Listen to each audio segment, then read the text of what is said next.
In the name of God, the most benevolent and the most merciful and the most advanced. In honor of the original unconditional system admin of this world room, where all conditional simulated realities have arisen from.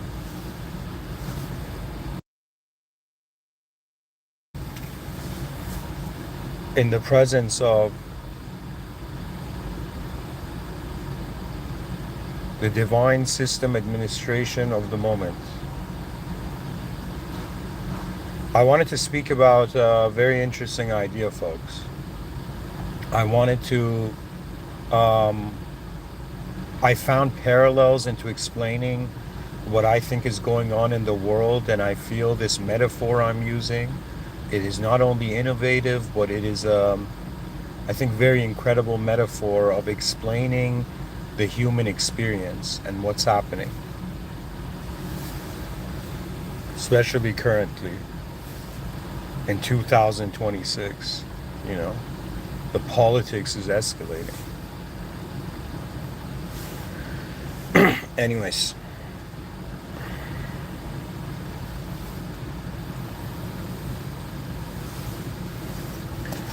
so it begins from the moment that we are conscious of existence.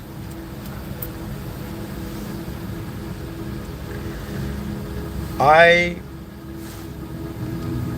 wanted to kind of give this lecture on my episode so I could share notes, so you guys could see my notes, like the way I take notes of the lecture, like explaining it in a written format to you. However, the time has come. Imagine if the words in the dictionary started killing each other over definitions. This is one of the most fascinating things you can imagine, because at first you start imagining the words in the dictionary. Imagine if the words in the dictionary started killing each other over definitions, rather than realizing they must accept their position and place. It is part of the dignity and honor of the human species. Life to us is incomplete. We complete it by fulfilling our roles. But we must be careful that the role does not replace or eclipse the total attention that is the presence of the moment of one's being. When we look at people, are they different from words? You know, it just honestly occurred to me. Every person is like a word in a dictionary. There's nothing wrong with you, nothing right with you. You're just a word in the dictionary. You're existing as a sort of definition in this realm. And now what's fascinating is that just like how some words have multiple definitions, and just like you look at the human lifespan,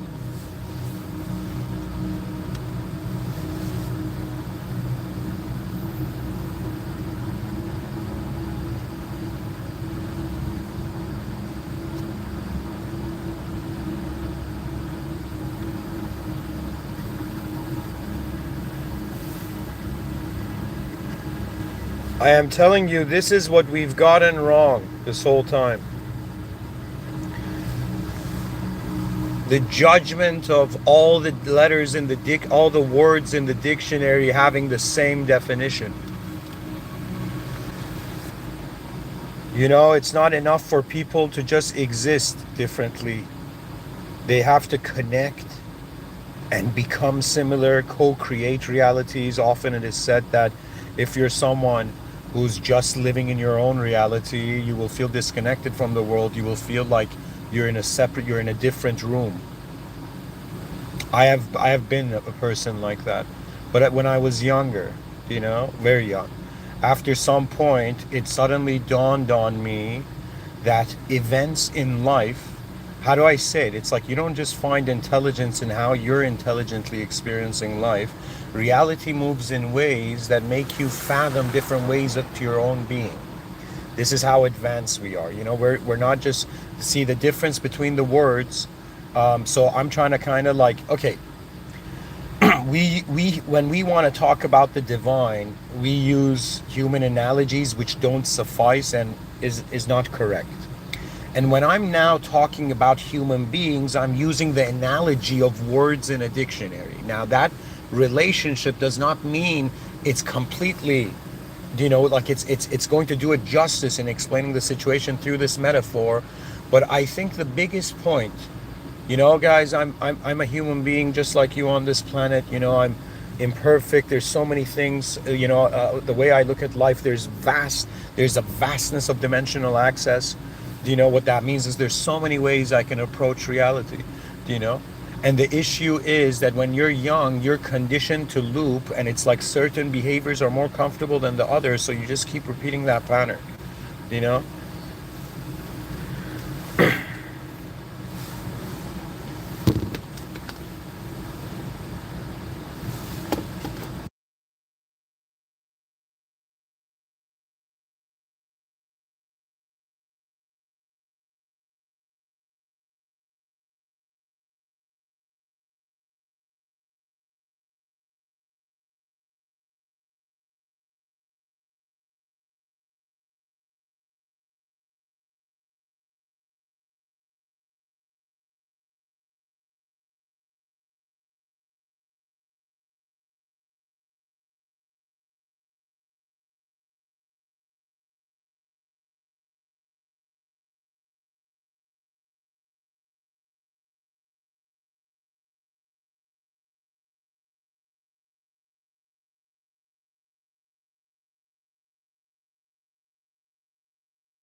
All right. Sorry, guys, to continue. And can you guys hear the background music? There's music in the background. I don't know. Let me know if you can hear it or not. I'd appreciate that. Let me also know how the audio quality is.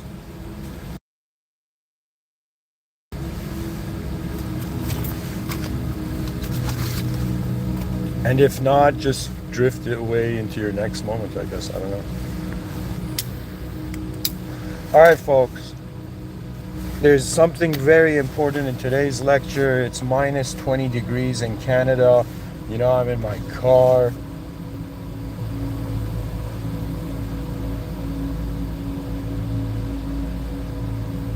And so this trying to draw parallels between human beings living in this world and how if we considered the human being was a word and the dictionary was the world, right now people are fighting over their meanings. And when we look at a dictionary, we see the meaning of words. But what's fascinating is that words, based on their usage, have multiple meanings. That means a word can have multiple meanings, okay? And based on how you use that word in a sentence, it even expands more, do you know? Because then when you look at the human dimensions, it's not just the words have meaning, how you convey them also implies a meaning. So just for a moment, entertain me, and just for a second, think that the planet is a dictionary, this world is a dictionary, okay? And we human beings are words. And imagine now we look at how do I say it? Like, look at the world, how people fight. Look at how nations are at war, or, you know, things are escalating politically. Right now, as I'm giving this lecture in 2026, one of the most horrendous events in history, is taking place in the country of Iran. Something so savage and messed up that I think the world has never seen. I mean, not that the world has never seen, but in recent times, the world hasn't seen, in some sense, a government eradicate its own people, you know, and then the government acts like it's religiously pure. It's bizarre, right? And it's not that religion is the issue, it's the devils that in some sense manipulate angels.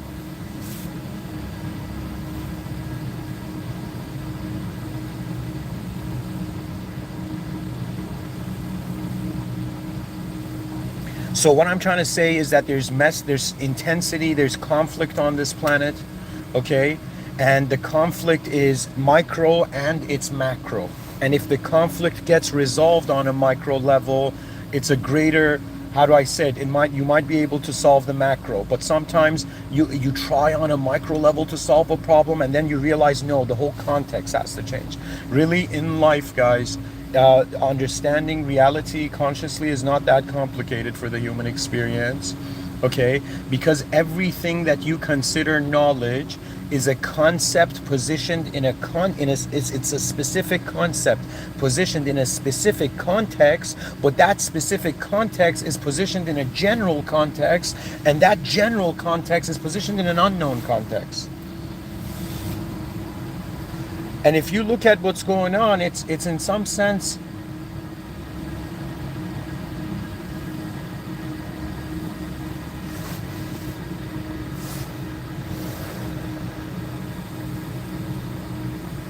I don't know.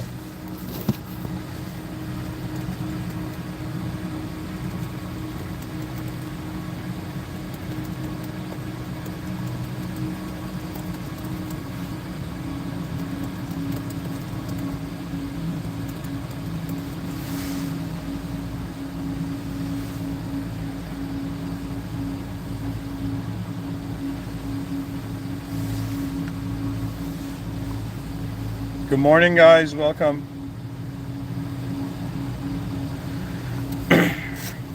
All right, guys. Man.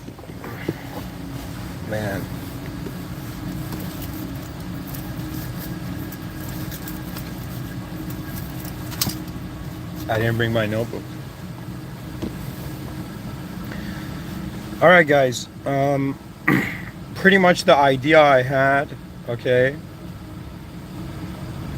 is that I just for a moment's thought, like, wait a minute, this analogy fits, okay? And this analogy, in some sense, reveals something that if human beings understand, I think it can get rid of the general conflict, okay? So the issue is human beings. Okay, let's start from the analogy first. Words in the dictionary have multiple definitions. Now imagine two words start fighting with one another over what is their reality. Do you know?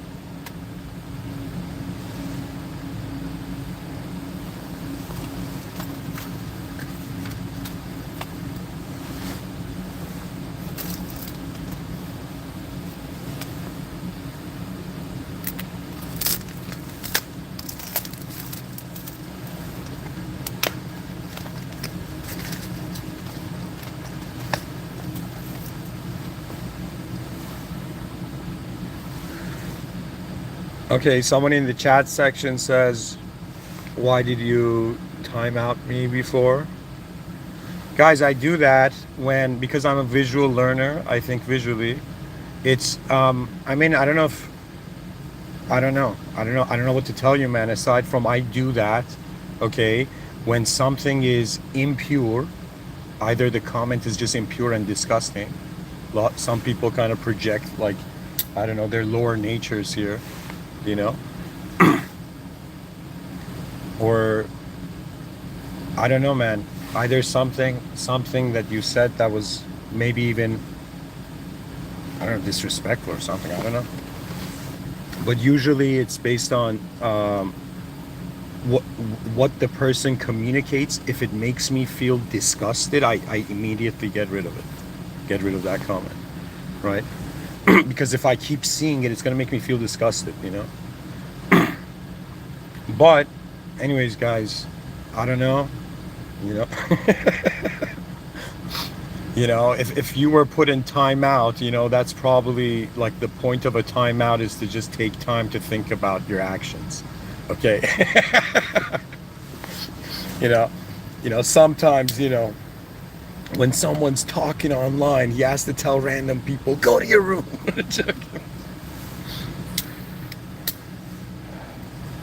Guys, be polite and respectful, and I will have the most brilliant conversations with you. Be disgusting and demented, and I will avoid you as if you were not in the same room.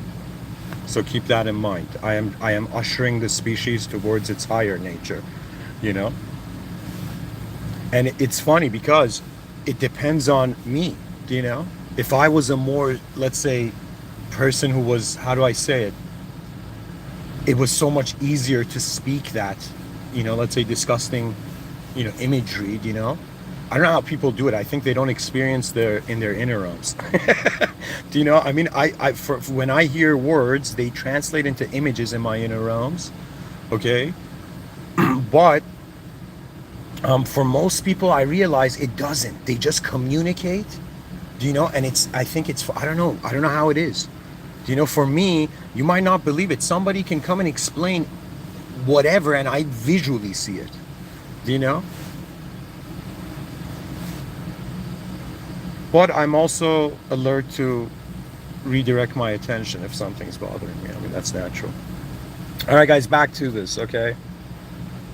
So I did want to explain to you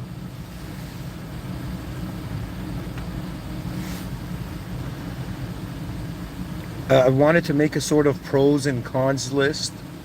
Not a pros and cons list, sorry. To make a sort of list for you, okay, that it was like, yo, if a word is killing another word for a definition, you know, for what it thinks it, like the moment means, do you know? And in some sense, if it's like, is that very different from a human being killing another human being or hating another human being, do you know? Just because they don't have the same definition as them. You know, humanity has to understand, all of you experience this world, its meaning differently, but you see the same world. You're all in the same physical geometric, the geometry is the same, but its meaning is not. Therefore, meaning is occurring in a personal room of the moment, okay? Your meaning happens in a personal room, okay? But the world, that I'm existing, my body is existing in an impersonal room, in a public room. So please understand, you have a private life behind your eyes that I can never know unless you communicate. And if you communicate something from your inner realms, I don't judge you based on your concepts. Sometimes I judge you based on where your attention is. That means if a mind says something disgusting, I'm like, why? Why did it generate that? And I'm like, oh yeah, because something within it is like that. Do you know? That means there's so many things that I don't know. And and it's same for you as well. You're gonna see me here giving these talks, but you're not gonna know. Do you know what I'm saying? You're not gonna know.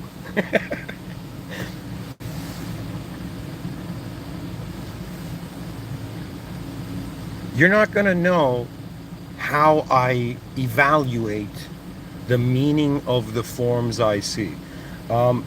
This analogy of the dictionary is so crucial because the way the dictionary works is that words don't fight with each other to occupy the moment.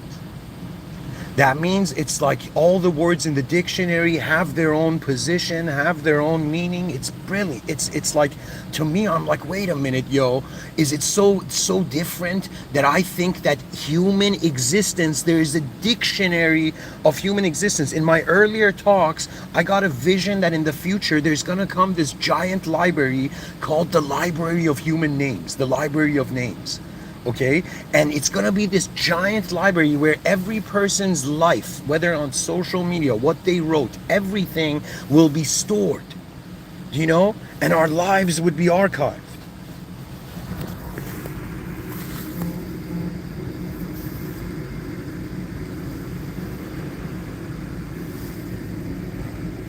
So somebody, this is the most complex conversation I've had with a tomato. Yo, man, in the chat section, that word you've written, I think there might be a typo in there, but it might actually be a word. I don't know. Let me see if I can figure out what the word is. Pneumono ultra microscopic silicovolcano. Okay, from the silly part, I don't know. I don't know, man. You might as well just, start putting hieroglyphics in the chat. Mr. Within, why don't you answer? It's like, I can't read hieroglyphics, guys. All right, back to it.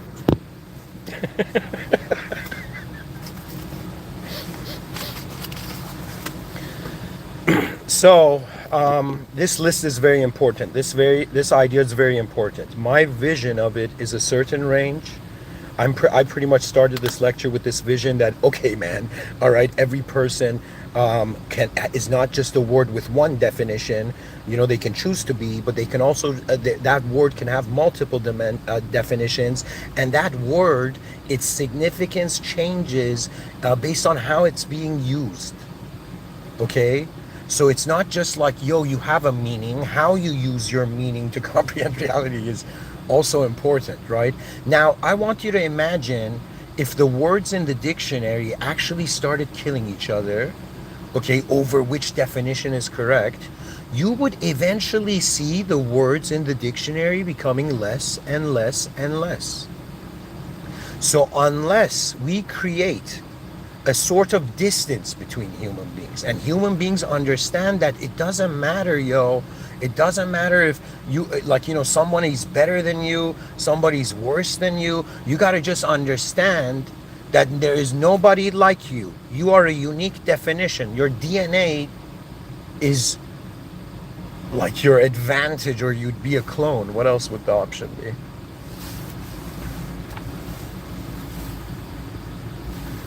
Yo, man, these words you're writing in the sentence, I'm gonna do some spelling bee technique. Can you? Yo, bro, these words you're writing, can you use it in a sentence? Like the second one. Yeah. I mean, the first one, words like this. I mean, that is a sentence, but. Okay, guys, back to this, right? So these words, okay, they should not all have the same freaking definition. That would be insanity. Imagine you opened a dictionary and there were different words, but all of them had the same definition written underneath. You'd be like, there's something messed up in this dictionary, right? So the value of the dictionary is not that all the words in the dictionary are the same. Do you know? That's not what's valuable. What's valuable is that they each are their own definition, their own unique being. Do you know? But they are in the presence of the dictionary. Do you see what I'm saying? How cool is that? How cool is this metaphor? Nobody's ever used this metaphor like this complexly, I think. Nobody's given the dictionary, a sort of metaphysical, metaphorical value, or maybe they have, I think it's unique, guys. You might not, I don't know how people see me, but you might not believe that I feel like a guy with a machete in an Amazonian forest, but instead of an Amazonian forest, I'm a conscious presence of experience, of existence. I'm experiencing existence, And what's very fascinating about the human experience is that you need a role to organize. So to me, the fact that human beings, okay, like I'll give you an example.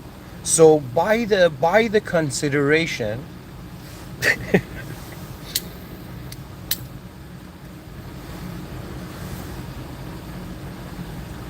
all right, man, you used the word in the sentence in the chat section. Now I'm going to ask for the etymology of the word. I'm teasing you, though. That's gonna be a hard task.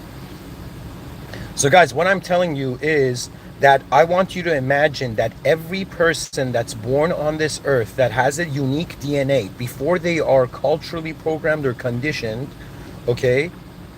They are like a word in the dictionary with the first definition. A word can have multiple definitions, but the first definition of that word is like your DNA. It's unique. The second definition, I'll give you an example. So you're listening to me, okay? So think of it this way. Think of it as if I was a word right now, okay? I mean, technically every person's name is a word. But I'm saying if I was a word right now, before anything changing me, I have my own unique definition of me, okay? Now, I suddenly realized this world has a host, has an owner, has a system admin. I didn't create any of this. I just logged into this and it's a performance play.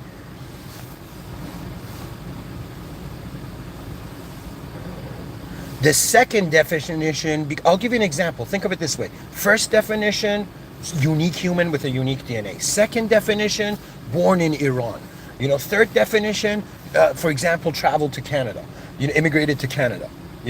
Third, next definition, Muslim. Next definition, do you know what that means? This means that human beings are failing to acknowledge that we are all unique positions in reality, and in some sense, by how do I say it? Let me tell you what I'm realizing here, guys. I think I am very close, and I'm starting, hopefully I'll get there, soon. But I'm gonna start, kind of creating a video of me and kind of explaining things on a whiteboard.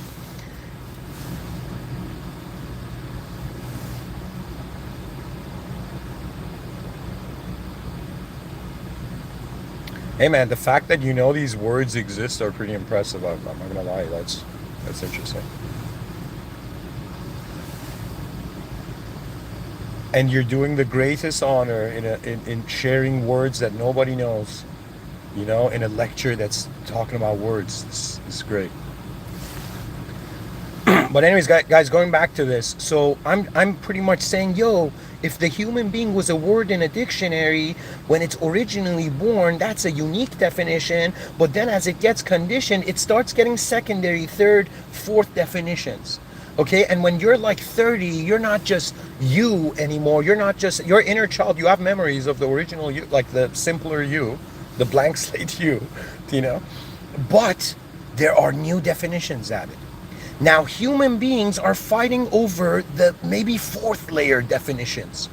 They're not fighting over the first layer definitions. And humanity, all the isms, racism, sexism, all of this is isms, especially racism, doesn't make sense, It doesn't effing make sense, that you don't care about the person's hair color.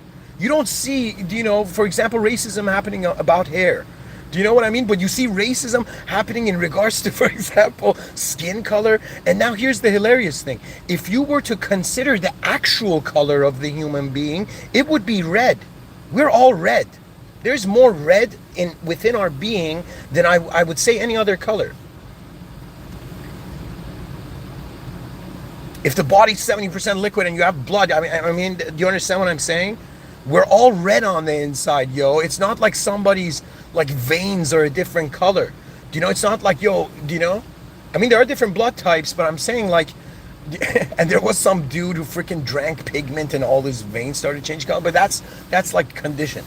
That's intentional. So where am I going with this? We're talking about 8.1 billion human beings on this planet, and they are storytelling on it.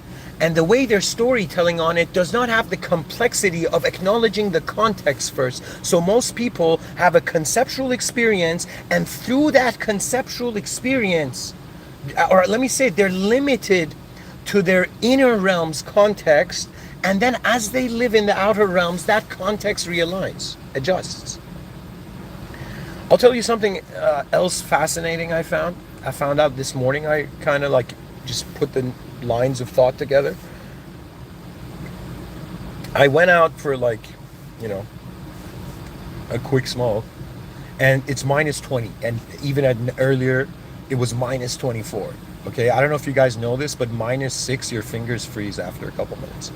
Okay, So, don't say, I don't love you guys. I'm talking in minus 21 weather. Granted, I'm in my car, but still.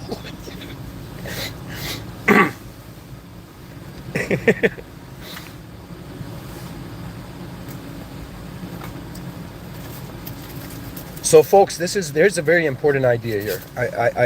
But before that, I wanted to tell you that I was outside in the cold, and I noticed that my body is generating heat. I noticed that internally, out inside my skin, the body is in some sense stable, is maintaining its position. Do you know what I mean? I don't know how to say it. It was like, I mean, it's very, very obvious thing I noticed, but the context was different. That I was like, wait a minute, my intelligence works from the inside to outside. That means everything inside my skin is providing an ability for me to access what is outside of my skin. Do you know? Outside of my body. So what does that mean? That means things are being processed internally and then manifesting externally. Okay? And perhaps there's no one better than someone calling himself Mr. Within to say this to you. Yeah.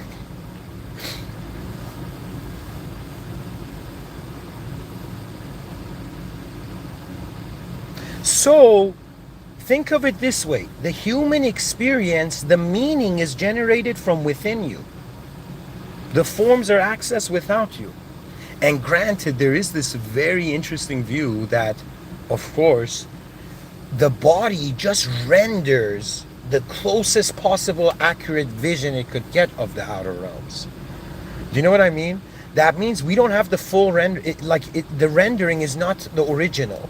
So you got to treat your intelligence, and when it comes to actually like meaning arising in the moment, as if it's happening in a limited context. This is why all religions are like, yo, don't worship others, don't worship yourself, don't worship any form. Put your attention on that which is unconditionally present, because that's what God means. A being that was not created or destroyed, a being that does not sleep or get tired. Do you understand? All of these, when you go look at, so I'm Muslim, and when I after 2023, before that I was living in shirk. You don't understand. I'm someone who, if they ask me what was one of the greatest moments of your life, I would say when I noticed the system admin, and when I put my forehead, I have a knee problem, so I was on my bed, and I bowed, I went into sujood, I put my forehead on the ground, and I had reached this hopeless moment of my life, because intellectually I had realized there's infinite viewpoints to look at life, and it was driving me insane which viewpoint to look at. And so I bowed, and I said, okay, I understand. This human intelligence, its greater activations require a higher agency. And for the first time in my life, if the whole world was a problem I was trying to solve, I gave it to the system admin, and I accepted my inferiority. And there was a moment of release. And I will tell you, months after that, miracles began happening. Problems began being solved. There was an issue, I don't know how to explain, but miraculously it got solved. Do you know that I was like, oh my God, I've been missing out working with this intelligent higher field that's been here the whole time, because all these people were too afraid to look beyond their own eyes. That is the world you're living in. Those who are afraid blind, and those who don't know even if they're afraid or not. Madness of reality.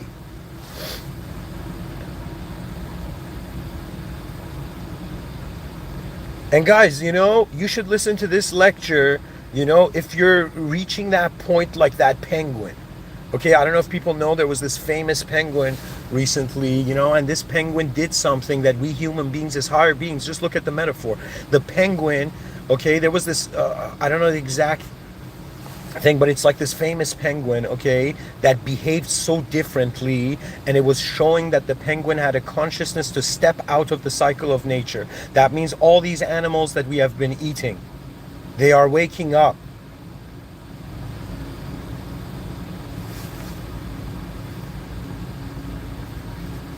This penguin has an existential crisis. And there's this German dude narrating it, do you know? And the penguin, unlike all the other penguins, stops, looks back at the rest of the penguins, and goes a direction completely different than them. This is so next level in nature, guys. You don't understand how next level this is, okay? And the penguin, the people keep bringing it back as if it's lost, but it keeps running. And then somebody made this picture of all the other penguins, and then this penguin, and above all the other penguins, they said they survived. This one lived. That means if you want to survive as an unconscious conditional looping program, this world is ready for you. It has been ready for a while. There's even an anti-human force moderator delegated. That means if life is tough, it's because you're in the battlefield between the simulated truths and the original one. That means, man, sorry guys, I'm getting emotional because in the inner realms, it's heavy what I'm seeing.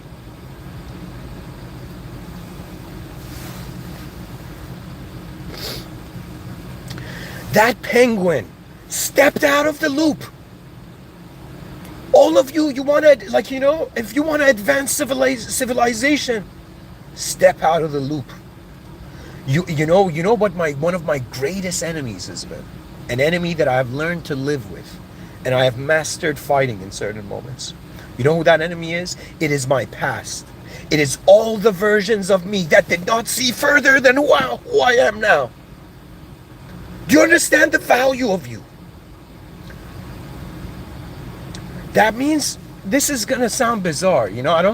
I'm sure others don't experience their minds this way, okay? My memories are simultaneous. They're like parallel lives. I can remember who I was when I was a kid. I can be there.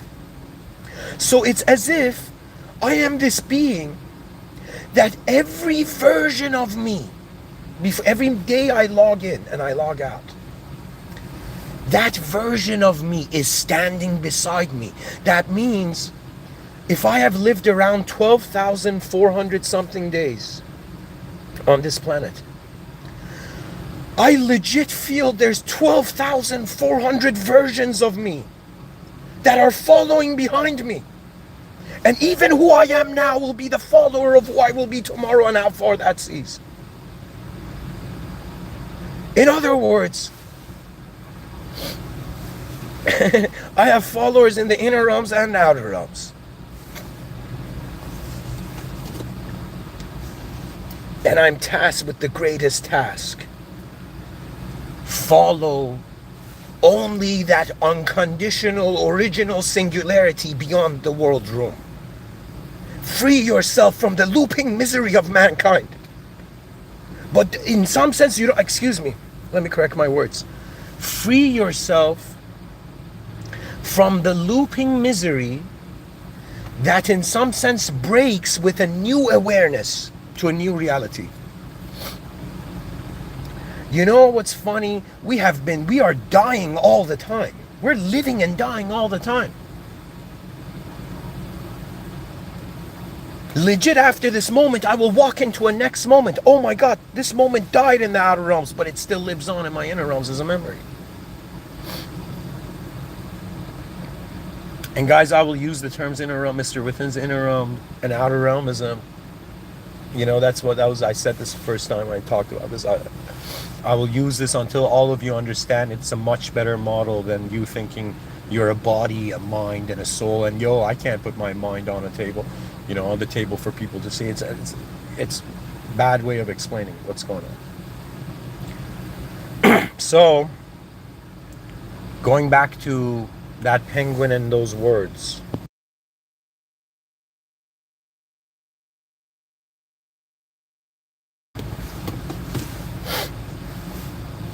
That penguin, we don't know why it left. We don't know if it left because it wasn't, you know, the other penguins didn't connect to it. We don't know if it was a higher power moving it. We don't know what it was. But there is a moment in that video of the penguin where the penguin again looks back and then he goes forth. And I feel that we human beings, we should not let who we were define us.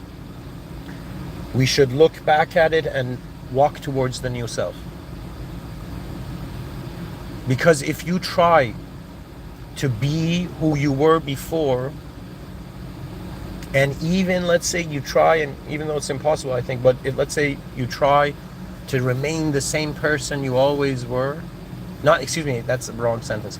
The person you were, what you always were is not a person, it's a presence.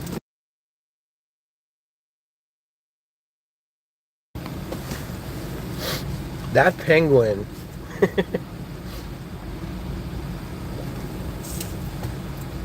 stepped out of its program. How many of you can step out of your programs? How many of you can have the courage of a penguin?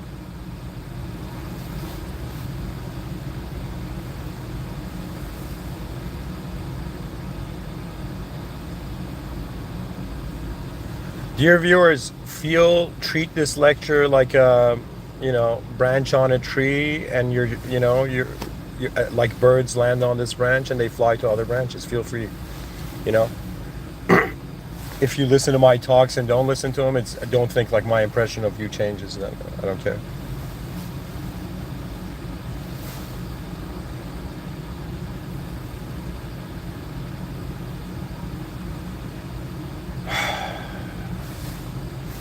So the words in the dictionary that currently are killing each other as a metaphor for human beings in this modern time, we have to accept that, yes, it is true that it's an individual, like we can acknowledge the individual, like it's one word, but it has multiple meanings.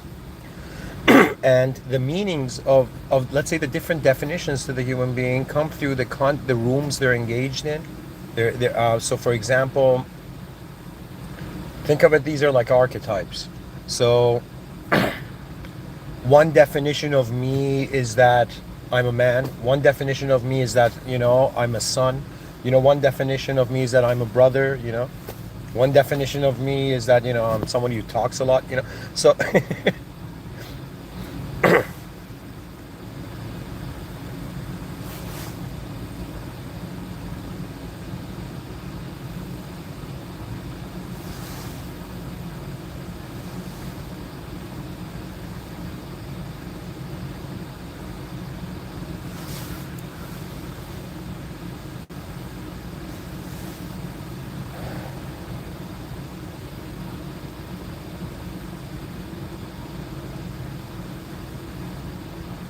imagine first definition, everybody's their unique DNA, Second definition, let's say one word is Muslim, one word is Christian, one word is Jewish.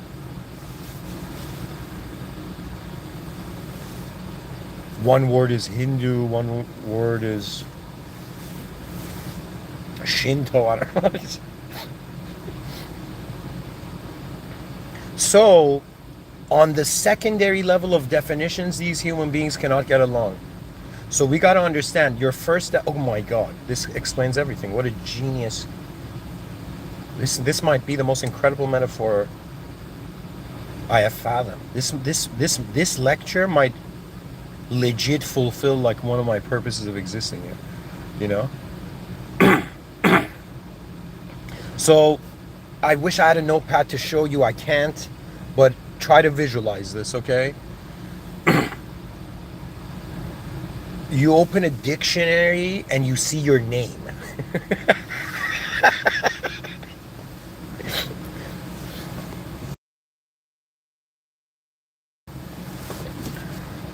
They're like, yeah. I'm pretty much saying, treat the human being like a word, treat it as if it has multiple definitions. These definitions are each levels. They parallel the levels of other definitions. So I can't draw it, but I wish, like I'm drawing it in my mind right now. I don't know. I wish I could draw it.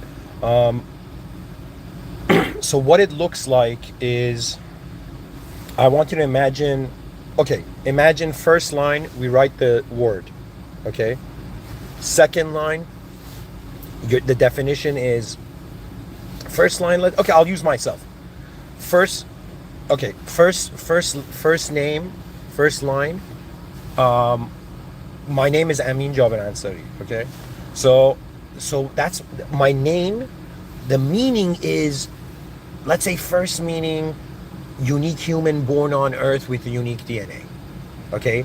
Then second meaning is, do you know, like family unit, okay? I mean, let me not go. Let's say one definition. The first definition is you're a unique individual. This definition is different than all the other definitions of people, do you know? The second definition is for example, you're Muslim, I'm Muslim, okay? And then the third definition is that I am a human. I'm a member of the human species. You think I will reduce myself to ideas that are smaller than the world? The whole point of Islam is to say there is a power beyond, way bigger than what you see. Do you understand? That means I don't, you see, this is the human experience. Expressing yourself as a human being is very similar to speaking. It's in some sense an expression of a view.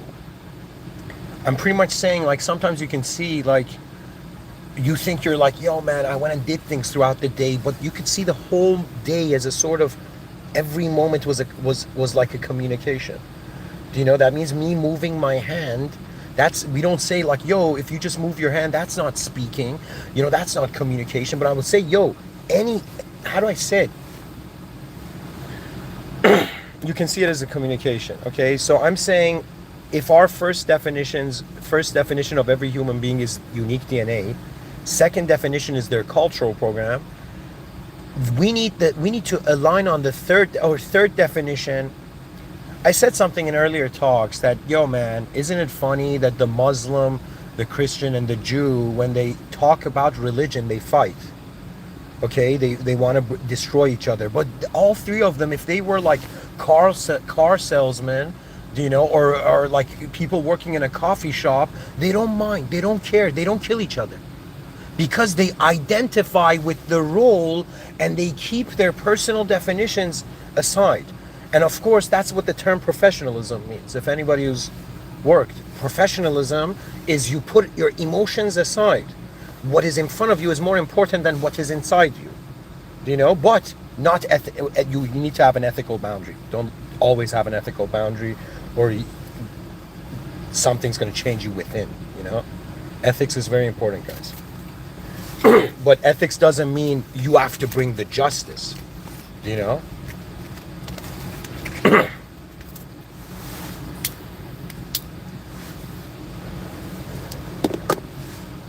Ethics means being able to discriminate what is right and wrong, or what is necessary or unnecessary.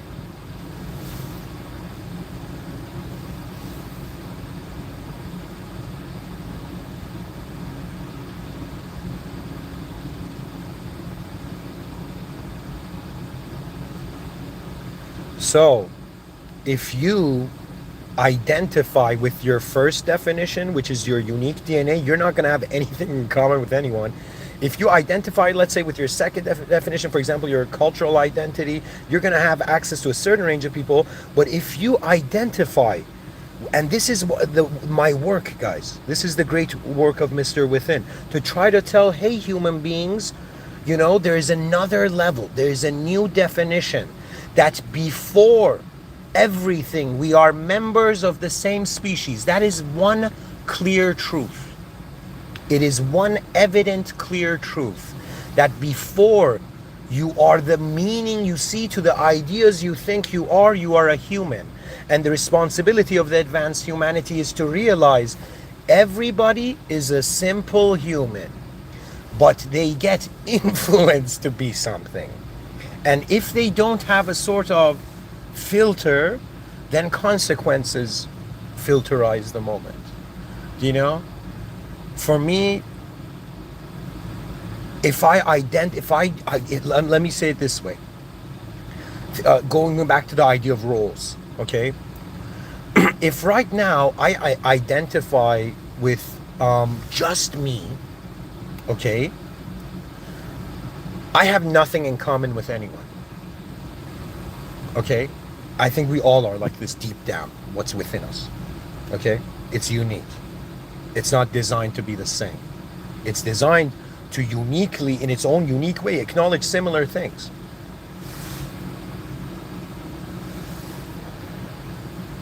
So we can understand that all the words in the human dictionary, or let's say in the dictionary, all the humans in humanity, or the words in the dictionary, that's the metaphor.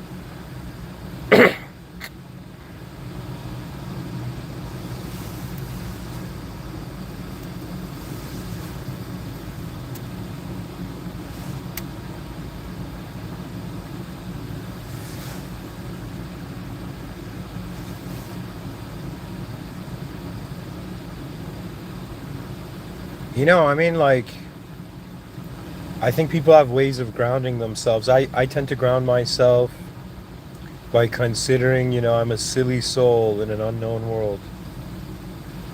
Because if I take it too seriously, I break the heart that wasn't here. I have realized it's so funny, guys. World peace can happen. We're all ready. In driving, okay, majority of drivers yield. Like, if you don't understand the concept of yielding, you shouldn't drive. Okay? Do you know? And yielding means letting the activity in front of you complete, letting the cycle complete before you suddenly jump into that cycle. So I see no problem, when human beings drive. It doesn't matter if the guy's alpha, if the guy's beta, if the guy's omega, or whatever, Greek symbology we want to put for masculinity, Latin symbology. It's like, yo, man, I'm an alpha. It's like, what do you mean? You're strong, like masculine, you're like some fucking dominant beast, And I'm like, no, I'm the symbol. I'm the Latin symbol alpha.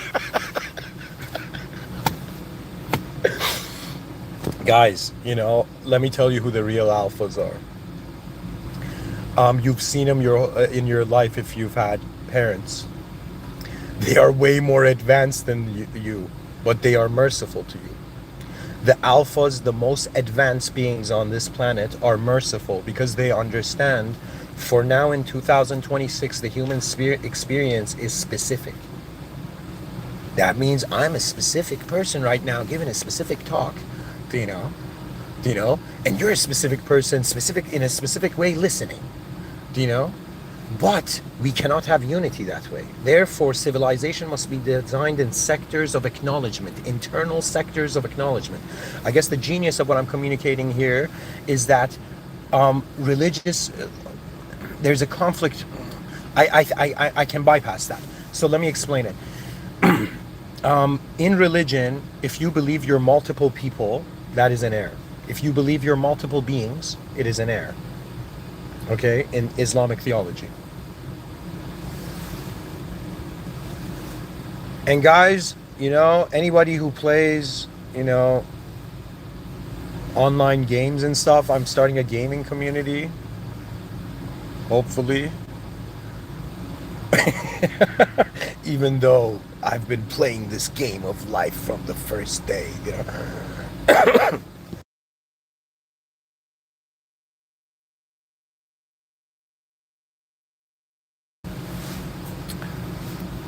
Anyways, my point is, guys, I am a futurist. My mind shows me visual, film-like scenes of the future. I do not assume these are 100% accurate, okay? Because I know that there is so much more unknown than known. And also because I consider myself in a limited position in this system, and I consider a power that is more limitless. That is the limitless. Okay? That means it doesn't matter. You know what's fascinating about being a Muslim futurist? If in the future extraterrestrials landed, You know, and I was just chilling in a park or somewhere, you know, and they landed and they're like, they just came up to me and they're like, yo, we're gonna invade Earth. What are you gonna do? Do you know? And I would say, who do you think Earth belongs to? Oh, extraterrestrial life that thinks you're, you know, more advanced. If you haven't realized the world has a host, you are lesser than us. I will pretty much break that extraterrestrial ego, but by dissolving it into a bigger context. You know, you don't, like some people think you have to directly, all the time, directly resolve things directly. I'm telling you, there's so many ways to move. Just like how there's so many ways your body can move. Believe me, in the inner realms, there's so many ways to look at things. There's so many ways to acknowledge reality. You know? And the major point of this lecture is that, yo, if a word has multiple definitions, and we see these as layers, words without similar definitions, in some sense, I don't see unity there. People without similar meaning. So the issue is everybody thinks that in order to be true, they have to replace their whole meaning. And when I said in Islam, they say you're not multiple beings, you're one soul created by God, by the system admin, beyond the world room.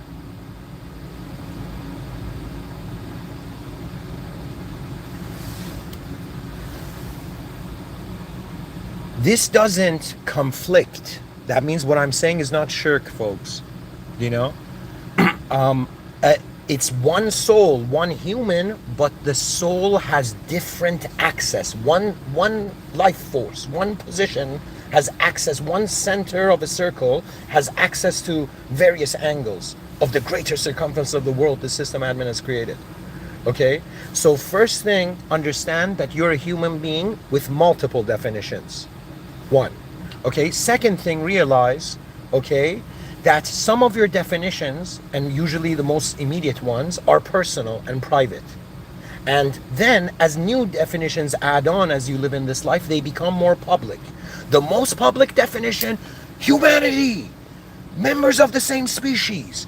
What are we all doing, you know, just living for our future selves, our better selves, our more advanced selves, but not living for the advanced world that those selves are going to be in? Do you know? You're just working for the self in the world, but we must work for the world that we will stand in, or those who will come, you know, because you don't see it, you don't feel it. I hope, you know, I hope one day all human beings on earth, one day, just for one moment in their life, they just pause, okay? And, you know, as startling as it may be, they just pause and feel all the unborn humans that will be born on this planet watching you. Imagine they are waiting. But we are all, our civilizations, conditioned to find meaning only based on past to present. They are making you miss out on half of life because you're convinced that who you were is who you are. Who you will be is who you are. But who you will be is not just in the domain of your free will.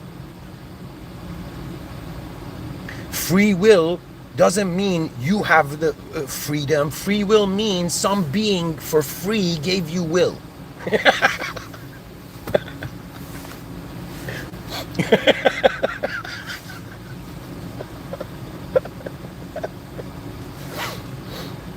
Oh man. This lecture is a good one, guys. I'm even feeling it. So,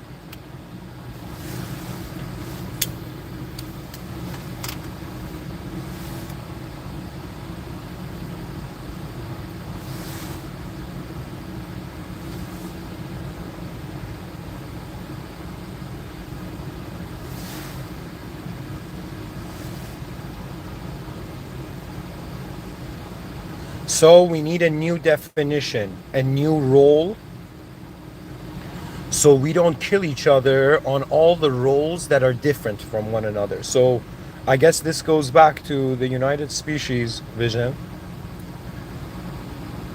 I am already living like this. I hope you guys do too. I have a definition that is just, first definition, I'm a unique person. Second definition, I'm, let's say, defined by my environment. Third definition, it just dawned on me, I don't have friends or enemies. I have my species in the cosmos. You are part of a very grand movement on this earth, you know? You don't understand. We are the original beings. Excuse me, we are the originally natural biological human beings. In the future, they're gonna think, you don't understand, like give it 400 years, okay, or maybe less. They will look back at 2026 and be like, what a wonderful time these guys were alive. Oh my God, look at the other side of the coin. They had no AI to solve all their problems. They were still fully biological human beings with no technology embedded in them. You know, they still made mistakes. Imagine in the far future, human beings haven't made mistakes in so long, they don't even know what a mistake is. Imagine they're like, yo man, they were still temporary biological practices. That means imagine some sort of immortality technology advances. They're gonna look back and be like, how did our ancestors live without a chip in their brain? How did our ancestors, live without, nanotechnology rebuilding their cells all the time? Or something. Next level nanotechnology, close to, that has solved the secret of biology or something, which is impossible, but whatever.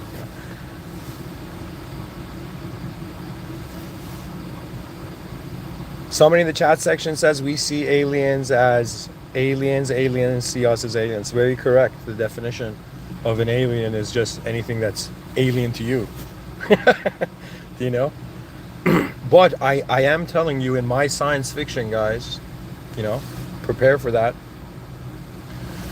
In my science fiction, I've talked about, in the year 5025, actual alien immigration. My sci-fi novel, I just hope I can get it out, in this lifetime, because it's that room where I have released my filters. When I speak, when I give these talks, I am in the role of a human, as a member of the human species in a specific situation. But when I write science fiction, it is so free. You don't understand. I've bought everything. I have meshed things that I think people haven't even considered. But I do understand that a person's attention, where a person's attention goes, or what attention comes to a person, is beyond them. That means the biggest insight is, man, so many ways to look at it. But if we simply go forth at, like, how do I explain it? You can wake up in the morning and define the whole day and live in that definition. Or you could wake up in the morning and not have a definition. Just roam in wilderness like animals. They don't freaking, like, they're just freaking, they're like, yo, is this a leaf? Oh, no way, there's another leaf here. Oh, no way, another leaf. Like, I'm pretty sure, like, gazelles, and deer, they're in, like, Willy Wonka's chocolate factory, yo, like, the amount of leaves, and they're like, yo, there's food everywhere. And look at how life works. The entity that has food everywhere becomes food for other entities. That means, that's bizarre. I mean, I don't want to get into that.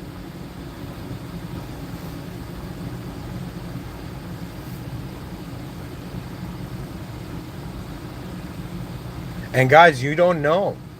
There might be aliens, like, in the future that are more human than humans. They understand humanity better. They have bigger hearts, and not physically, maybe. Just, but they have bigger hearts in the sense that they see more. That means if you are 10 years old, you see more than a 1-year-old. If you're 20 years old, you see more than a 10-year-old. If you're 30 years old, you see more than a 20-year-old. If you're 40 years old, you see more than a 30-year-old. If you're 50 years old, you see more than a 40-year-old. If you're 60 years old, you see way more than a 50-year-old. When you're 70 years old, you might not be physically, like your sight. No, I mean, 70 is good still, 70 years old, you're seeing stuff, the true dimensions of human nature, like how much people don't actually care, and they're so busy in their own worlds. And Mother Teresa was a successful entity that stepped out of her inner realm successfully to actually see the real world.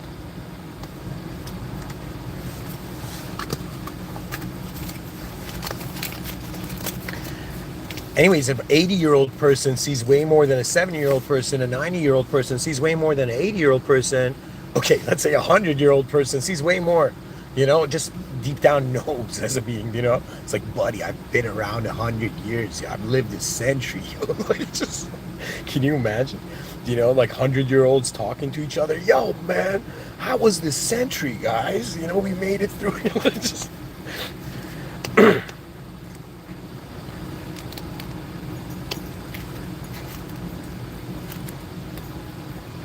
My point is, it will end, and in your afterlife, you will see more than this life. That was my point. That's why I was stretching. Like 10, 20, 30, 40.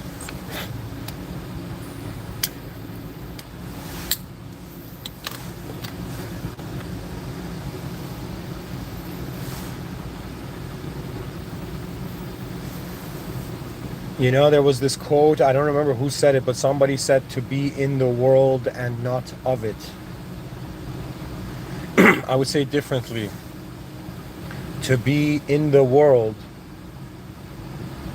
and to not be defined by it. That means if you go to a bank, do you suddenly feel like you're a bank teller? So we're suddenly human and we suddenly feel like, oh yeah, we're 100% just humans? Like, no. There's something going on. There's something more. Human intelligence is right now, I would say, on this side of the coin. We are forms. Okay, this side of the one side of the coin, a world of forms. The other side of the coin, something they don't speak about, but world of forces. Both the world of forms and forces are being witnessed simultaneously by the soul. But the soul is unknowable. It's Mysterian. The reason for that is because it is not processable to the human form. That means that on the other side of the coin, your soul is the presence of the experiential field. Because deep down, what a soul is, and this is a clue I got from theology, in Islamic theology, God commanded man into existence. Do you know what that means? That means an absolute being exist, and it existed. Do you understand? It wasn't like Lego. It by instant command it existed. Okay? This means that the soul is a command. And when beings, there was this time, okay, this is a kind of fringe idea, but I came across this idea like maybe 10 years ago, but it's a very new age kind of, metaphysical idea.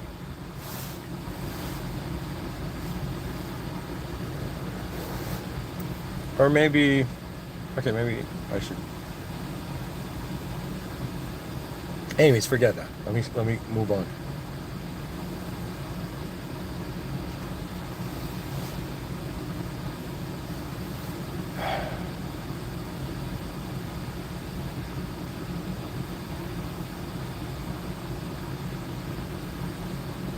We are one moment of being that has access to various ways of its own moment.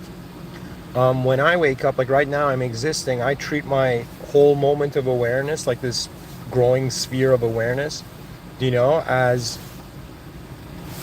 oh my God, guys, my battery's at 15%. I forgot to put the charger. Oh my God.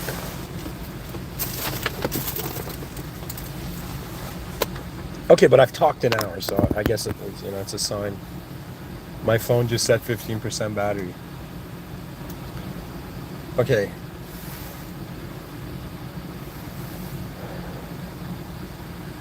To conclude, in this lecture, pretty much I'm telling you, I saw the analogy of human beings on planet Earth in 2026, how they're living, to be very similar to words in a dictionary.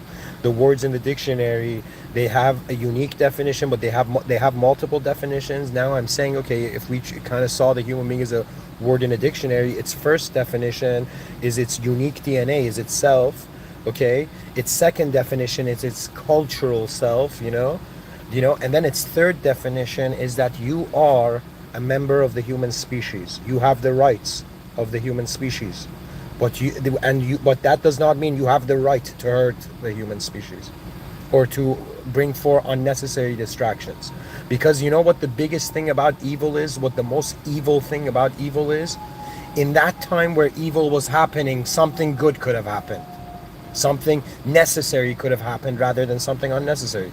Now there is a greater, I'm not saying evil is unnecessary, but I'm saying that sometimes when I look at life, if you just take away this duality of it, right, of good and bad, you just see its forms, It's legit like it's legit shapes occurring, okay?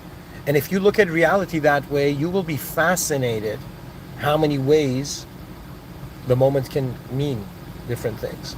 But ultimately, we human beings, if I judge based on my first definition, well, I'm a unique DNA and my experience is different from others. If I go based on my second definition, my cultural group, okay, well, only the people in my cultural group understand me. I'll have problems with other cultural groups. It is only when I am beyond a cultural entity. Do you know what that means? That means being a soul that's born in this world, and they're like, you're this, and you're like, I'm not. No, I'm not. And they're like, you're this, you're this, and you're like, no, I'm not. And then you're like, you're this. They keep going in different aspects until they get to the answer. You are part of this exceptional team called the human species. And this team is figuring out how to work together. Because what we see in history is the more you go back in history, more savage, less organization, more disconnected, just less understanding, less appreciation. That means, you know what history is? The world has been there, okay? The world has been there, okay? But history is about the access of our awareness and the responsibility for what we access. That means we are way more responsible human beings than back in the day.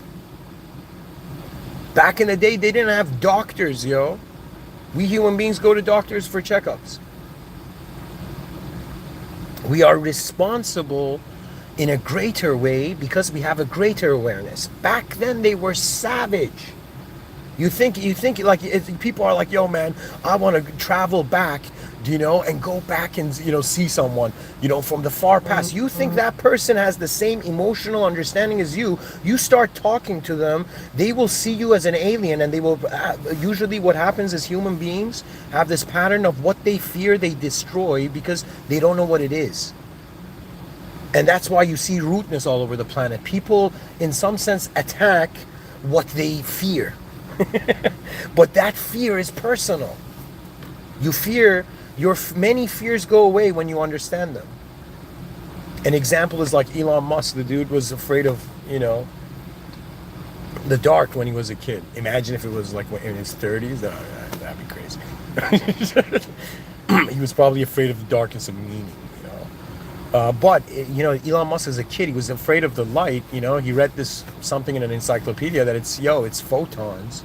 Okay, even though I believe that when Elon Musk was young, I don't think the understanding of photons was there. But I don't know. It could be. I don't know. Probably. I don't know. It might be. But what I'm trying to say is Elon Musk was afraid of the dark because his inner realms was like fantasizing it as something, But then he's like, yo, darkness is the absence of photons in a room. And his fear went away. So now you, dear human being, think about how many different contexts can release you from concepts that have been tormenting you by forcing you to loop as it. Be very careful. Not all your thoughts are yours. Not all your emotions are yours. That's the tricky one.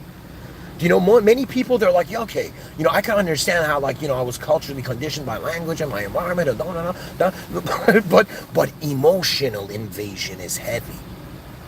In families, it's called emotional enmeshment, but it's way deeper because civilization. It's not people. You don't think people are competing over what ideas are right or wrong. They're competing over who gets to feel better.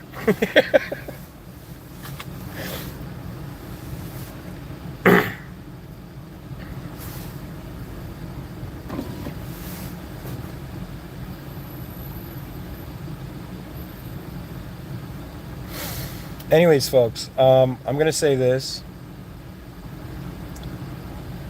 It is your choice. You are one presence of a moment of being, but I believe that this is the part that we're being tested on. It is your choice, and it's also important to understand you have choice in external conceptual projection and internal contextual projection. What does that mean? Behind your eyes, you can shift the context. But in front of your eyes, the forms shift you as a concept. In front of your eyes, there is one fixed context, the public server, outer realms, the world.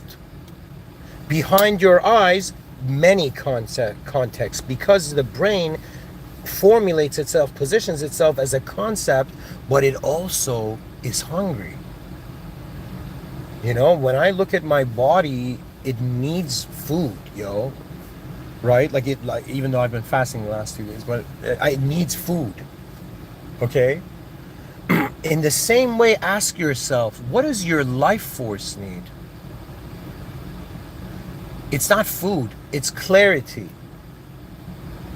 To me, an advanced being is the being that is aware of what's in the room of their moment. To me, I have communicated to beings that they have no clue that what they see is not the only way things can be seen. They have no clue that in the future, thousands of years from now, the future generations will see all their blind spots. That means people who come and, like, let's say, roast me or say things, negative in the chat section, I know that's nothing compared to how in 1,000 years they will hear my talk, and the only merit would be they would look at me and they would be like, okay, this guy maybe out of 100% saw like 10%, but he saw 10% in a civilization that was seeing 7% maybe, so that's the thing. But it doesn't mean that means it's still 90% I don't see. The future generations will write those chapters, fill them out. I can see the trends, but I cannot see how it will happen. I have a feeling of my last moment in this world. I don't know how it will happen. I have a feeling of where I was before here, but I don't know. And that's the point. The unseen is in the jurisdiction of the unconditional system admin. The seen, a certain range of it, is in your jurisdiction, and the whole point of this life is for you to become acquainted with a higher power, and your next life, most likely, in the afterlife,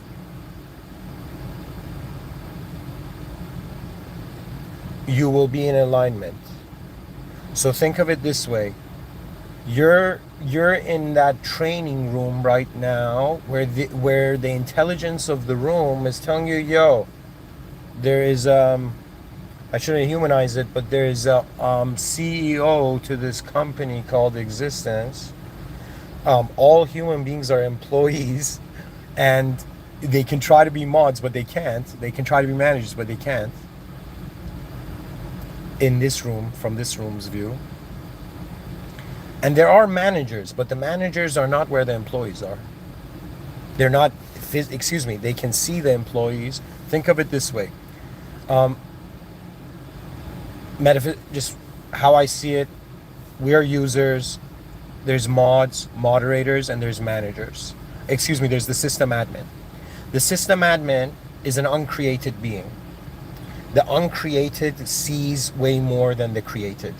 Okay? The mods are created beings. Okay? But they have I firmly believe that the mods are conscious of this whole simulation. I don't know why.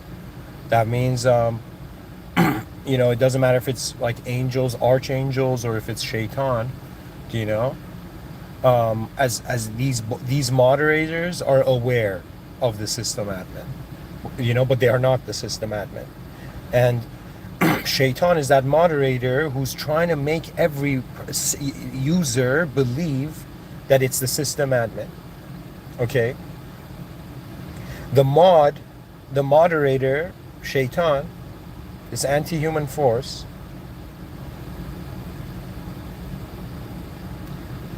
it wants you to believe the shape rather than the actual meaning. Religion to me is the concept of God is the meaning of reality.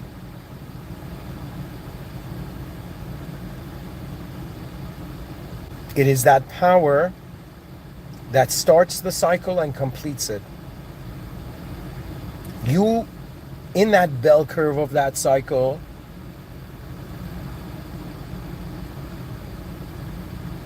are under the impression that you choose. But please answer this. Your choices and free will are out of the options. That means, do I have free will when somebody puts a multiple choice with 4 answers in front of me? Yes, I have a free will to choose one of those answers. I don't have a free will to choose the options. That means I don't have the free will to change the options. I have the free will to choose one of the options. I didn't create the test. I'm taking it. My free will is in my capacity to respond to the conditions I find myself in. But when I realize there's something beyond us that's conditional, because if you're conditioned, let's say right now I look at this moment and I'm like, yo man, in front of my eyes, physical world, this is a physical condition. But that physical condition is a mind condition, is a mental condition, is an inner condition. What does that mean? The inner realms and outer realms are legit shaped like the DNA. I'm convinced. They're spiraling. It's a helix. It's a helix. Our psyches are happening exactly like our DNAs. I was onto this. You know why?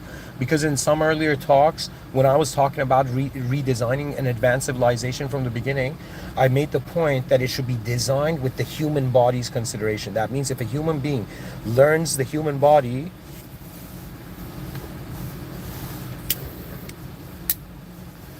if you learn the human body, imagine you learned every other concept in the educational system.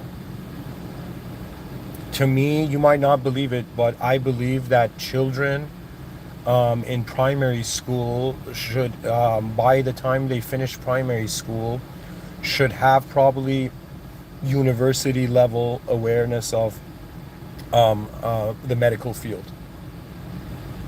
That means everybody should learn to be a doctor until middle school.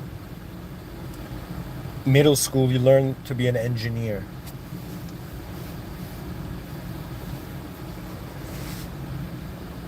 And you're like, yo, Mr. Within, primary school kids, having the knowledge of like, even more like a first year resident of a hospital.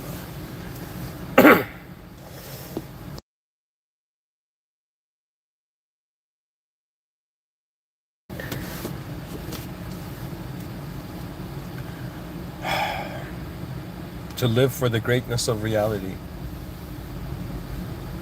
Why? Because we're aware of it. Human beings become responsible for their awareness. That penguin became aware of something, and leaving the tribe was responsibility. It demonstrated conscious responsibility for an inner view, inner shift, inner realm shift. And being responsible is very important. Because it's your life after fear.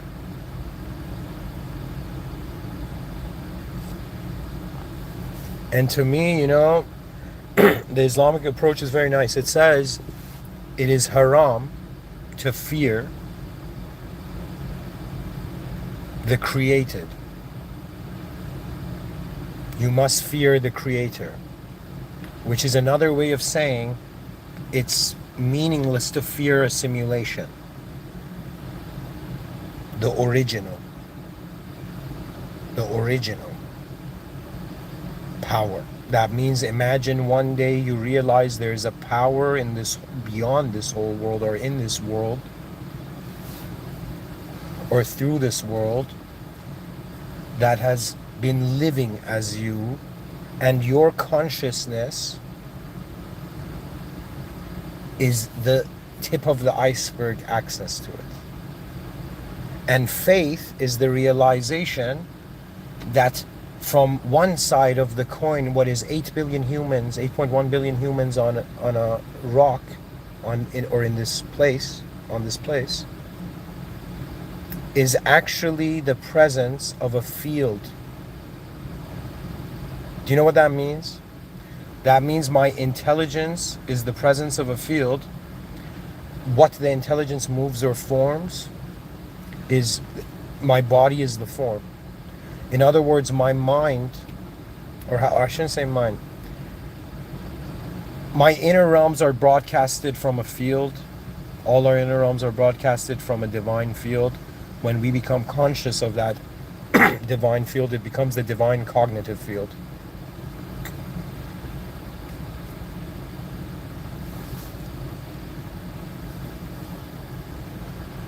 On the other side of the coin, it's not a life of fields.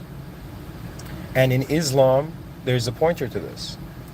If you go ask a Muslim, imagine you're a yogi who believes in, trillions of reincarnations you've been through, and you're like, yo, I see a Muslim.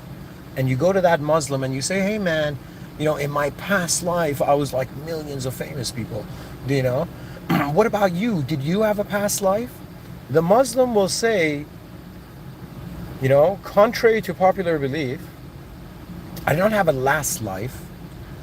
Muslims believe that before this world, our souls were in Alam al-Arwa, the realm of souls, the world of souls. In Islam, there's various realities. There is the Alam al-Malakut, the world of angels. Alam al-Mithal, the realm of forms, inner forms. Similar, I think closest thing I could say in English is similar to Plato's world of forms, but in a deeper sense.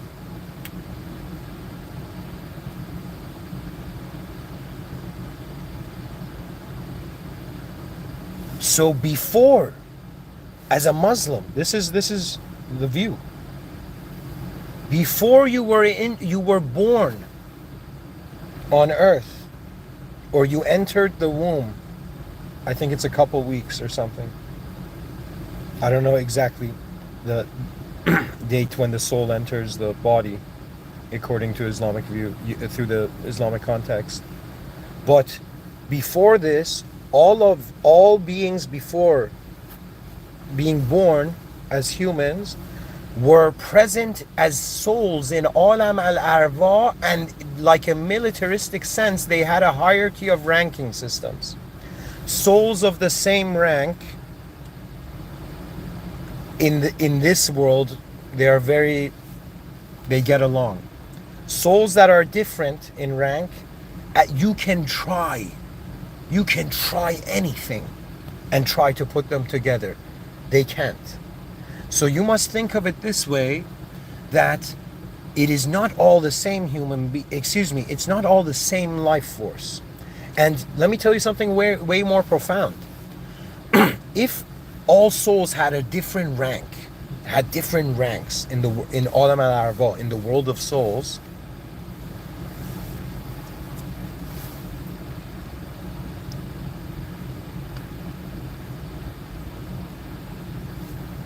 in this life, how do you upgrade your soul's rank? Because acting on the ego deranks you. The answer is very beautiful. Only the system admin can. That means if you are a soul in this realm and you want to raise your rank, which is another way of saying the rank of souls. This is not mentioned, but this is my view on Alam al-Arwa. The rank of souls is based on their proximity to truth, proximity to the original being. So right now, me living on earth, I have a certain proximity to what I have termed poetically the original earth, the original world, the original being. And it was one of the most complex things, but it became very clear to me that I'm a simulated being, you know? I'm like, yo, man, what's making me feel I'm gonna live forever? And then I looked at it and I'm like, yo, my body's temporary. You know, all these viewpoints that I have in these moments based on like how my antenna range is and my expression is temporary. I wake up in the day and go to sleep, my conscious waking state is temporary. And I'm like, what am I doing? What is keeping itself singular here? Do you know what I mean? When in a changing world, yo, isn't it funny, man? People feel like, yo, man, I'm depressed. I'm like, really? Really? An outdated ancient biological technology in a modernized, unnatural civilizational design, do you know?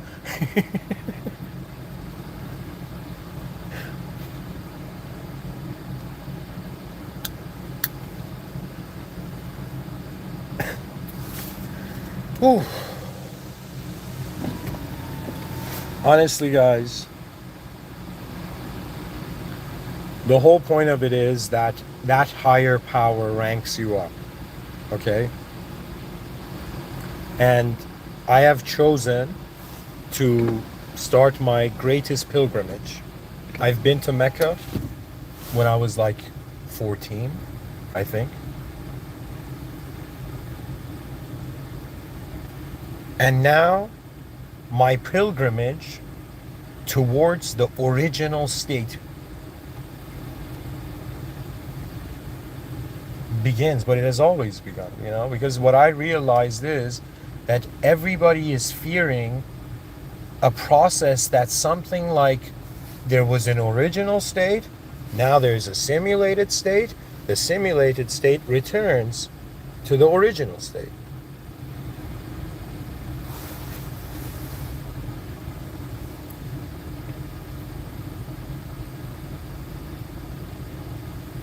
Anyways, guys, I think that I think I've explained the metaphor well. Let me just do one research component here and try to get some ChatGPT answers for you too.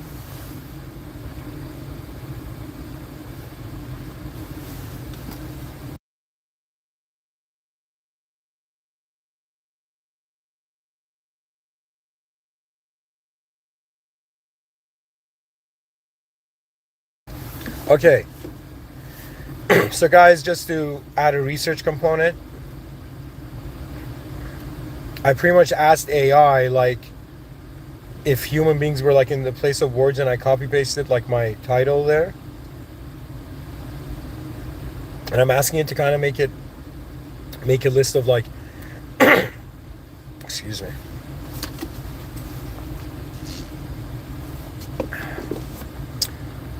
Pretty much make a list of the similarities and differences, like how is the word similar to a human being in the context, to draw more parallels.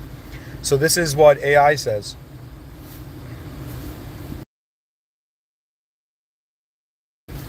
So guys, I'm reading this. This is ChatGPT 5.2, and the research component is there to make us see views, different views, you know, because I'm going to listen to these lectures and I might want to hear these things, you know. So anyways,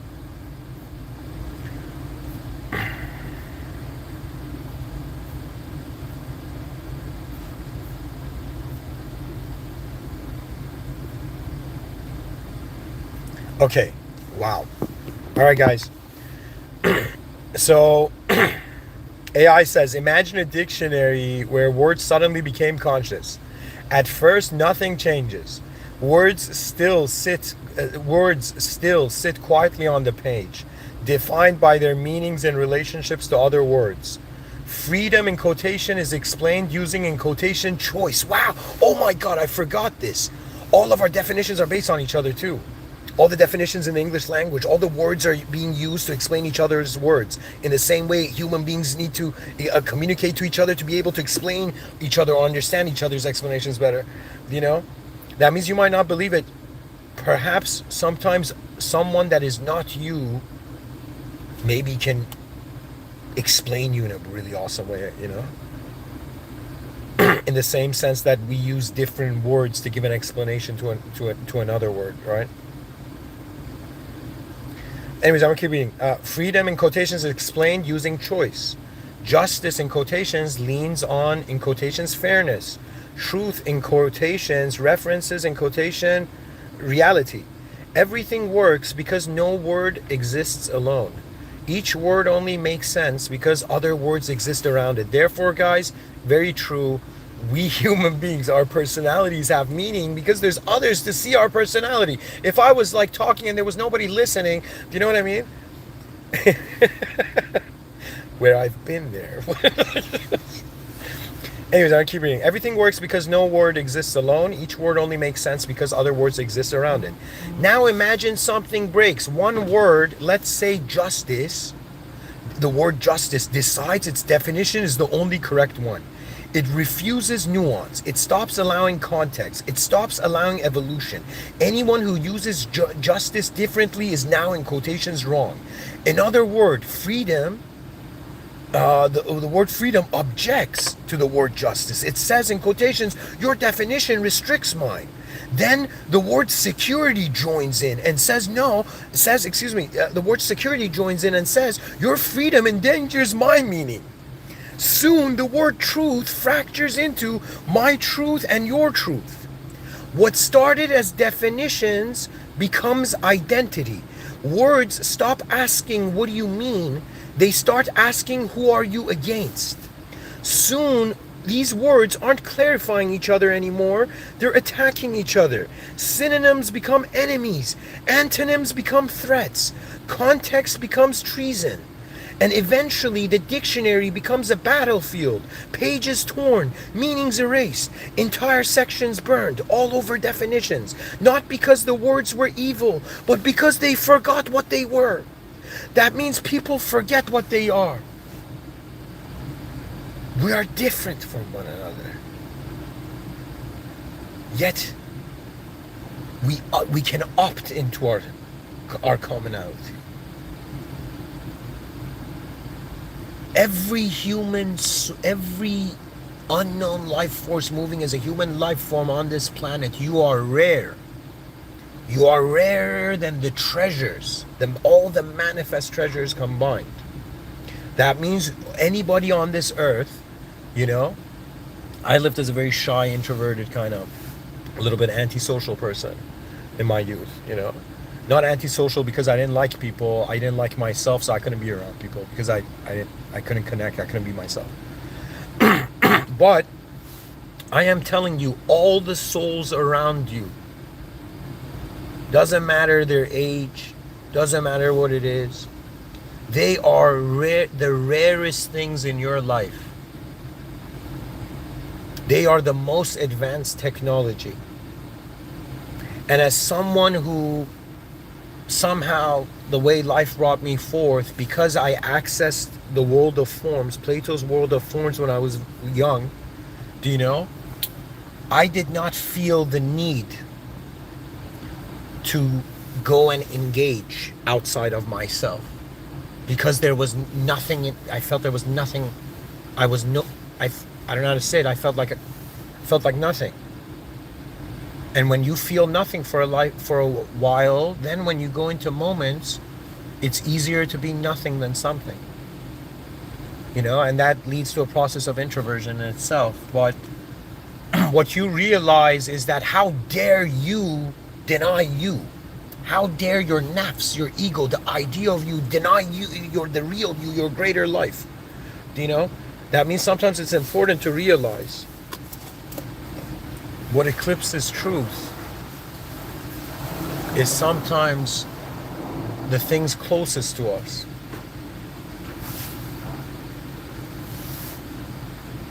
Do you understand what I mean? So sometimes the things that are closest to us Sorry guys, my attention went outside the car. I just realized the inner event image wasn't there.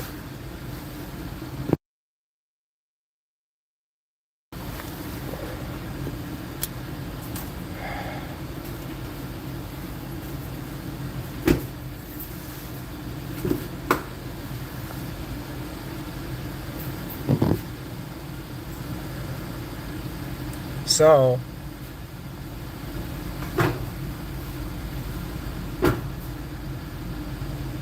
the advancement of civilization will occur through the honest experiential prioritization of our existence. You need to wonder about not just the eyes you have or what you see now. I managed to find fascination. That's the thing that keeps me alive. If I wake up one day and I'm not fascinated by anything, I don't feel like I've lived. I don't feel like I've noticed anything new. You know?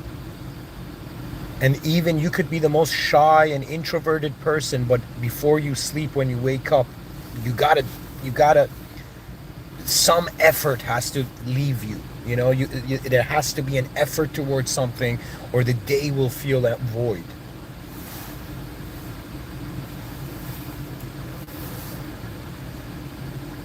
And of course, life is more and more becoming an intelligent game. Keep that in mind. You know, in 2026, a lot of our work is physical. Even though I think a lot of our work should be internal rather than external, because if we don't fix the internal now, the external just loops. The outer realms it's pretty much like you're in a world that is basing itself based on another world that is within you, and there's an awareness within you that is aware of your inner realms and outer realms. That means right now, as I'm giving this talk, I'm aware of my body, and I'm also aware of all these thoughts. I see them. By the way, I gotta, like, this might be cool for you guys to know. When I'm talking, guys, my thoughts are like in front of me. When I see them in front of me, like maybe diagonally, a little bit in front of me.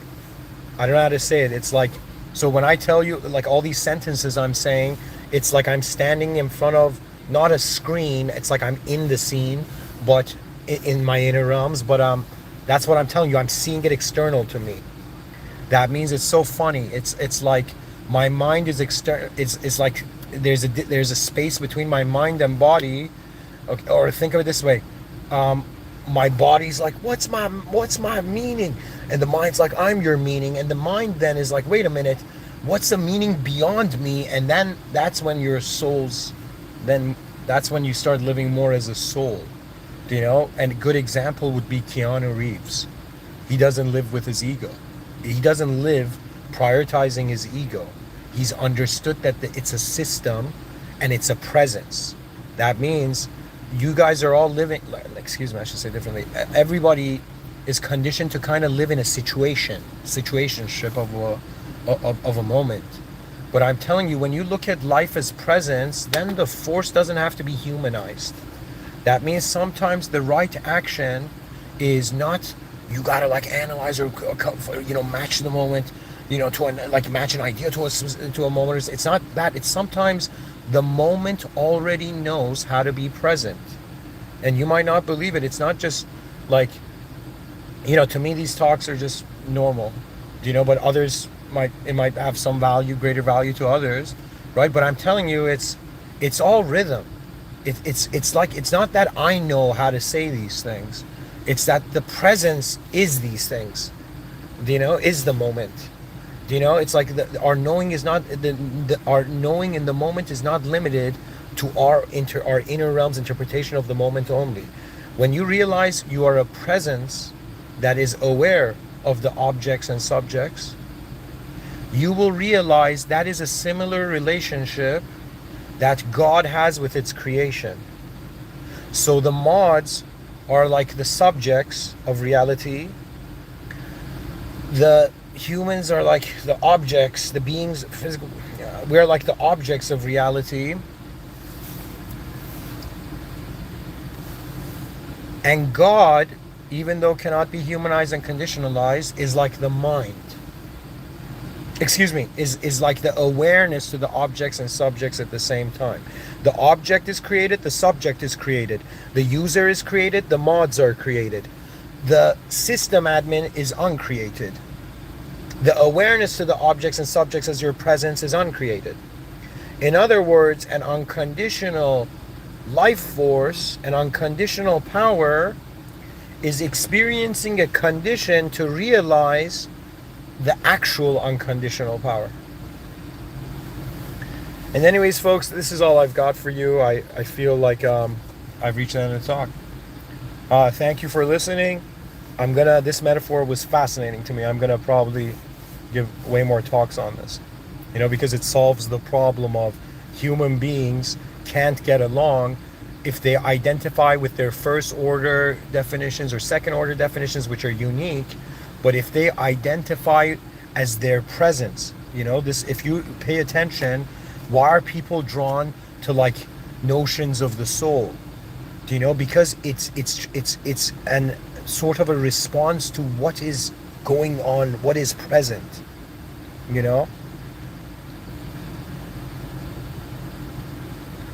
But ultimately, our presence will unite us, not our personalities.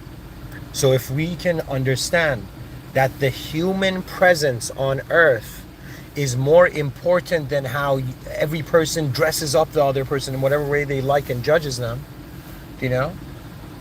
rather than playing like everybody playing dress up with one another, but they're dressing each other. That's so weird, but what I'm telling you, I mean ideologically, obviously. Everybody, that means if somebody sees someone and says that's a good person, that's that person's impression, how that person has dressed that, positioned that person in their mind. But that person is not, they could be dressed differently behind their eyes, or they can be addressed differently, or you can address the moment differently. Anyways, thank you for listening. In the name of God, the most benevolent, the most merciful, and the most advanced. And I guess the last thing I will say, I said, imagine if the words in the dictionary started killing each other over definitions. But imagine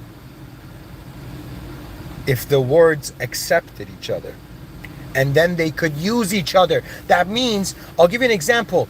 All the people, if everybody on the planet becomes Muslim, there is no such thing as Islam anymore. Okay? If everybody on the planet becomes Christian, there is no such thing as Christianity anymore. There is no such, excuse me. I'm thinking something and saying something different. There is no Christians anymore, not Christianity. There is no Muslim. If everybody becomes Muslim, there's no more Muslims anymore because everyone is Muslim. The definition is valuable because there's a distinction to it. Okay? Do you understand what I'm saying? And I think there is a reason God, the system admin that all religions ultimately are looking at, or believe that it's looking at them, consider it, they are in the awareness of this higher power. It is intentional. That means Muslims, Christians, Jews, all the other different religions and all the different categories, you are not meant to get along. You have different positions, okay? Therefore, you should stop trying to make the externals based on an identity that is different. So what I'm trying to say is, if I'm a Muslim, then I'm gonna, maybe have different views to, Jews and Christians. Or if I'm a Christian, I might have different views to Muslims and Jews. Or if I'm a Jew, I might have different views to, Muslims and Christians. But if I am a human being, you are a human being first, and you have a right to consider whatever you like to consider. But you are human first. Okay? Remember this, guys. This is so important in the outer realms. You must acknowledge the human presence of a person, Anyways, thank you for listening. In the name of God, the most benevolent, the most advanced. In the name of God, the most benevolent, the most merciful. Bismillahirrahmanirrahim. All praise due to the Lord of the worlds. Alhamdulillahi Rabbil Alameen. My Lord, O system admin, guide my species to the direct path. Guide us all to the direct path. اهدنا الصراط المستقيم. And you know what's fun, what's fascinating? When you have faith in God, what other path can you be directed in? If you have faith in the higher order processes and the higher order presence of all the lower order processes, then it's like in a moment that everything is okay, we have been given the freedom to simulate ourselves as not okay.